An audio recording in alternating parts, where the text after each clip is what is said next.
Hey guys, welcome back. So today we're going to be making some deer tallow. Now, all that is just the deer fat, and as you see this stuff is pretty nasty looking. There's some hair and some leaves and some grass and some blood stains on there, but that's okay. Now if you make this in a really sanitary manner, you can actually use this as kind of a food product. You can cook with it, but I don't use it for that, especially when it's this far gone. But what we're going to do is use our Dietz 2000 cooking lantern here. We're going to melt it down into this just like a wax. We're going to strain all the nasties off of it into here, and then we're going to pour it into our final container, which is this little pellet tin here, so that we can use it as sort of a metal preservative or a wood or leather preservative, or we can use it as a patch lubricant for muzzle loading. There's a lot of stuff that you can use tallow for, and even if it's this far gone, that's okay. We can still use it for that. It'll still last a long time. Now, I've made this before using the stove. I've used camp stoves before, and sometimes it gets too hot. If it gets too hot, it starts to cook it. The worst thing that happens is it turns a little bit brown and it doesn't look as good.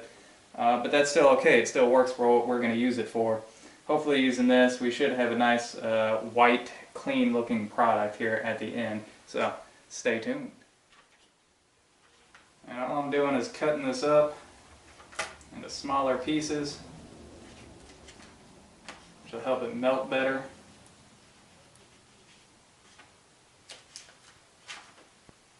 There's a lot of membrane and hair and this nasty stuff on here right now. That's okay, we're going to strain that off.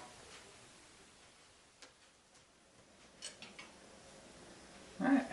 That's what we got so far. And we'll light up the lantern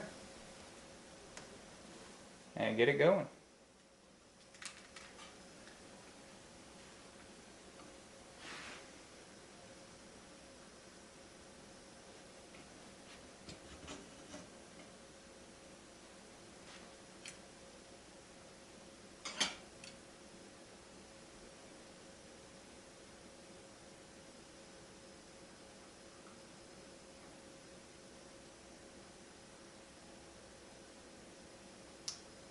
Alright, now we wait.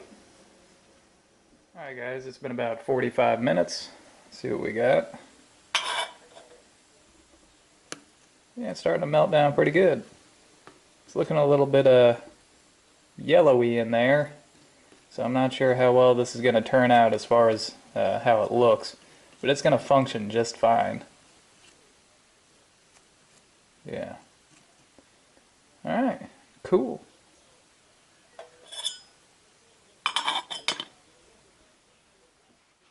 I'm looking at it now, and I don't think it's been melting anymore for about the last half hour, so I'm going to say that's about all the more it's going to melt. So I'm going to take this old t-shirt here. This is what we're going to use to strain this with. Alright. And I'll take this and just dump it all in here. Here we go.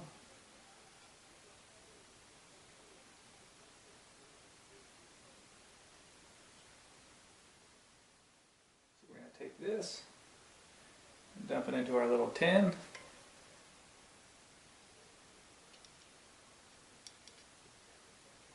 Alright.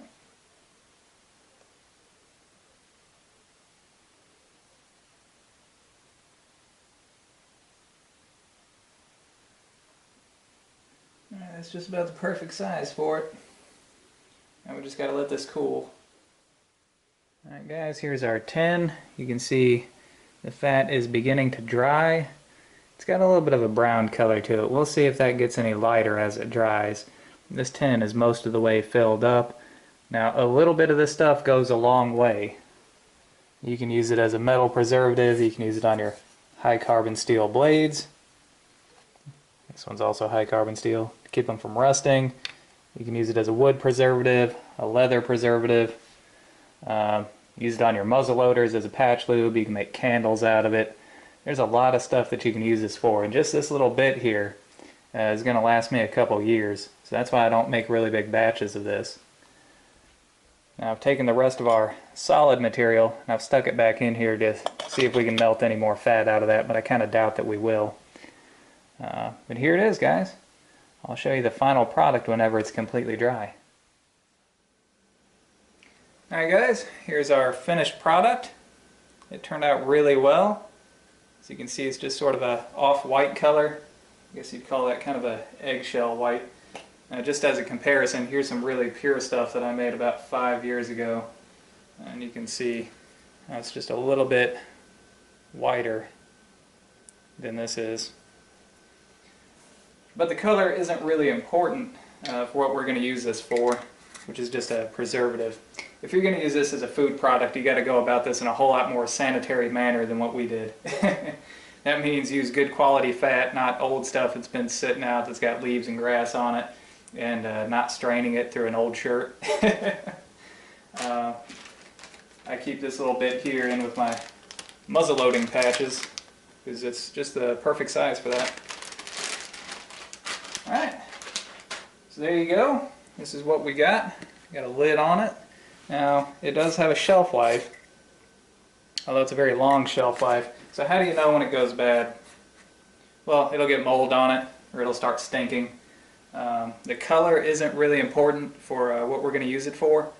I've had this stuff turn out brown as an old paper bag. It looked like old bacon grease, but it still worked, you know, as a metal or leather or wood preservative. It's just fine for that.